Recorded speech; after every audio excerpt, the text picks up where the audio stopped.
mega love shoutout. No? Ito, pakinggan natin yung drama ni Marcoleta, mamsad dito. Kasi nag-object siya, no? There has Okay. been an objection by Senator Dante Marcoleta. May we hear the reasons for the objection? Madam President, before I start, I would like to make, I'd like to be sure if our colleague, Senator Lito Lapid, will also stand to second the motion. Oh, I mentioned that all the members of the minority, I failed to mention Senator Lito Lapid. I am sure that the good senator from Pampanga would like to associate himself with the motion of Senator Subiri. Okay. Madam President, Proceed. I got his word. He is not seconding the motion of my amiable friend, the former Majority Leader, Senator Mig Subiri. Madam President, the motion was premised on Section 93 of the Senate Rules. May I read this again, Madam President? Acts and language which offend a senator or any public institution shall be deemed unparliamentary. Madam President, I have not heard any word from Senator Jaime Marcos that offended the sensibilities of our counterparts in the minority. I think what is being objected to, Madam President, which is not covered by the rules, are the videos that were presented during or before her speech. Pwede ko bang malaman, Madam President, kung yung pinay-strike out, kasama po yung video na nakita natin na kung saan ay nagsasalita ang ating kasama, Senator Risa Hontiveros. Kasi po sinabi niya, while BP Sara is in power, the threat of a full-blown Duterte comeback is still a very real and present danger. Sa akin po, walang problema yun. Opinion niya yun eh. And we have to respect that opinion. Yan po ba'y pinaalis natin? Gusto ko lang pong malaman, isa-isahin natin. Pangalawa po, nakita ko rin po yung sarili ko. Kasi po, ako'y naanyayahan sa isang television program, tinanong lang po ako, totoo po bang merong connection yung coup? Kasi po, ang tawag coup eh. Hindi naman po coup, karaniwang nangyayari po sa buhay ng Senado yun eh. Palitan talaga yan. Maraming beses na po yan. Ang sabi ko po, kasi kinukonekta daw nila sa impeachment. Sabi ko, hindi po siguro. Sabi ko, dahil sa ngayon, 12 kami. Hindi mo kinakailangan naming mag-coup para lamang i-prostrate natin yung impeachment. Palagay ko po, hindi. Yung po bang opinion ko na yun, tatanggalin? Gusto ko lang po malaman. Kasi po, meron pa po nga sinabi, sinungaling. Meron din po nagsabing gano'n eh.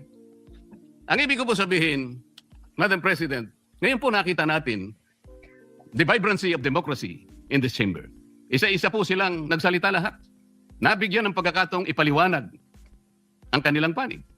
Hindi po ba maganda ngayon na nakita ng taong bayan, nagamit nga lang po yung kanyang presentation. Pero naging daan para mapakinggan ng buong mamamayan. At sila na po ang final arbiter, Madam President. Ako nga po eh. Ako nga po. Kailan lang nag-privilege speech ang isa sa atin dito. Habang nagsasalita siya, pinadaan niya ang isang slide na merong isang papel, na merong takip. At pagkatapos, merong nakasulat, care of Congressman Marcoleta, 500. Isang kapirasong papel na tinakpan. Nung hindi pinatos ng media, kinabukasan, nagpa-interview siya, hindi minsan, 2 beses. Para lamang ipangalandakan ang importansya ng papel na may takip at merong nakasulat, care of Cong Marcoleta, 500. Nagsalita po siya sa media 2 beses. At paiimbestiga raw siya kay ako sa Lacson. ombudsman. Dahil po ba sa media nangyari yon at hindi dito? May diferensya po ba? Wala. Walang diferensya yun. Pareho lang yun. Napakasensitibo natin sa ibang banda. Pero hindi natin nakikita ang ginagawa natin. On the other hand. Bakit po hindi nasasagot hanggang ngayon yung tanong ni Senador Risa? Bakit po tayo nagkaganito ngayon, Madam President? Ay, tanongin niyo yung sarili Kasi niyo. po, Tanongin niyo yung sarili niyo. Ha? Pag po na nagpalit ng ang Senate leadership po kay Tano, puta kasi ilang araw pa lang, ganyan na nangyari. Anak kayo lang kamote. Nagkup-kup kayo ng pugante. What do you expect? Ha? tatahimik ang madlang people? Ay, Diyos ko Lord. Napigilan lang akong magtanong. Ngayon ko na po alam po ba ninyo kung bakit tayo nagkaganito, Madam President? Ano daw? Kasi po matagal ko nang sinasabi, siyam na buwan na po ang nakararaan, ngunit ayaw nating ituloy ang pag-iimbestiga sa flood control scandal. Isang pinakamalaking nakawan sa ating bansa. Parang ninakawan ng isang pamilya sa tanghaling tapat. At ang mga magnanakaw ay hindi nakamaskara. Nakakurbata lahat. Nakabarong Tagalog. Paano hindi masisira ang kumpiyansa ng mamamayan kapag tinalikuran natin ang ganong pananagutan? Ano pong sinabi pa sa akin? Imbes na sagutin nila yung privilege speech ko noon, nasa pamimilit ko na, ito pong tungkulin natin eh. Naging PNP chief kayo. Ako po'y humanga sa inyo noon.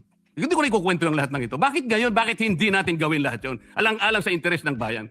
Kaya po tayo sumadsad ngayon dahil yung pananagutan na yun, pinipilit po nating pigilin. Ang dami po nating pinagtatakpan. Tumayo siya, imbes na sagutin niya ang aking sinasabi. Ano po sinabi niya? Kung ano-ano po sinabi, nagpalabas din po siya ng napakaraming video. Na kinakampihan ko si Diskaya, nag-bla-bla, na ang asawa ko raw ay independent na ganito. Lahat po. Pati yung tayo ko sa Congress noon, na sinasansala ko yung mga kasama ko because ngayon ko lang nakita ang Vice President, nagpipresent siya ng budget for 2025. Inaaglahi siya sa budget 2022 and 2023. Yung mga ganun po. Bakit po ngayon biglang nagbago ang kulay natin? Bakit po ganyan tayo ngayon? Bakit po napakababa? Siguro po, kung may pagkakataon tayo, maring bukas o kamakalawa, makikita po ninyo yung complete video yung nangyari nung Lunes, May 11, 2026.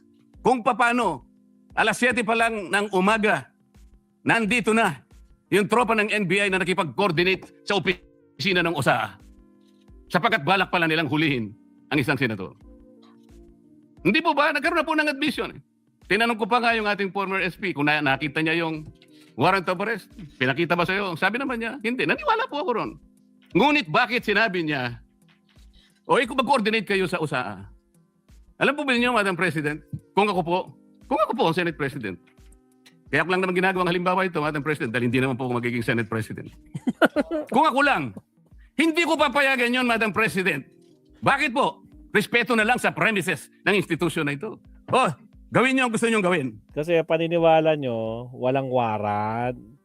Naratibo niya yan ng mga kaalyado, ng mga Duterte, tsaka di ba to?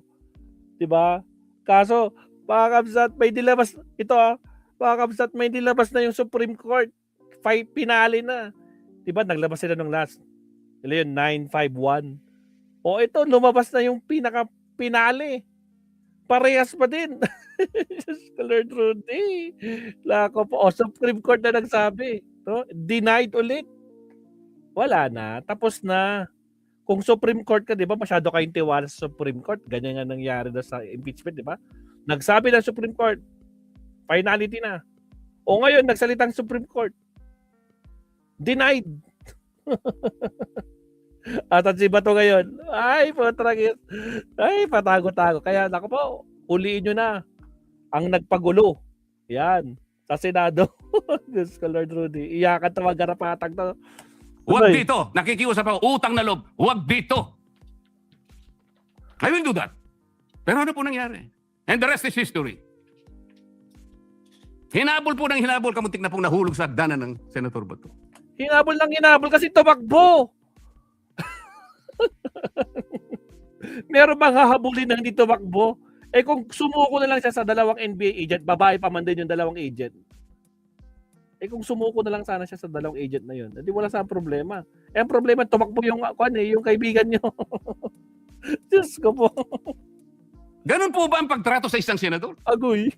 Sinasagot ko po yung tanong, bakit po tayo nagkaganito? Isipin po ninyo, bakit hindi kayo magsimula doon? Meron po bang isa sa mga minority counterparts natin ngayon, Madam President?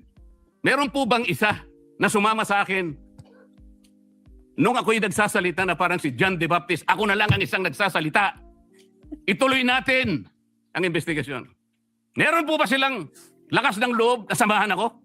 Putragis, ituloy ang investigasyon. Sinasabi nga ni Senator Ping Lacson, pumirma ka muna, di ba? Sa partial report, di ba? para umusad. Hindi yung hearing kayo ng hearing, walang nangyayari, hindi kayo pumipirma. Ano, bakit? Merong ayaw yung pirma? Kasi nga, marerekomendang makakasuhan yung mga kaalyado nyo dyan. Takot. Tragis, takot pumirma. Speaking of pirma, may kaso ka nga pala, di ba? Plunder. Tapos meron kang hold departure order. Allah ka ta, may hold departure. Hindi ka makakalis sa Pilipinas, Marcoleta. kayo ni Mike Defensor. Diyos ko Lord. Laka po. Madam President, wala po. That's why I'm objecting to the motion. Wag po tayong balat sibuyas. Wag po tayong balat sibuyas. Salamat po, Madam President. Yes, thank you very much. That is noted. Senator Rodante Marcoleta, we recognize the Senate President.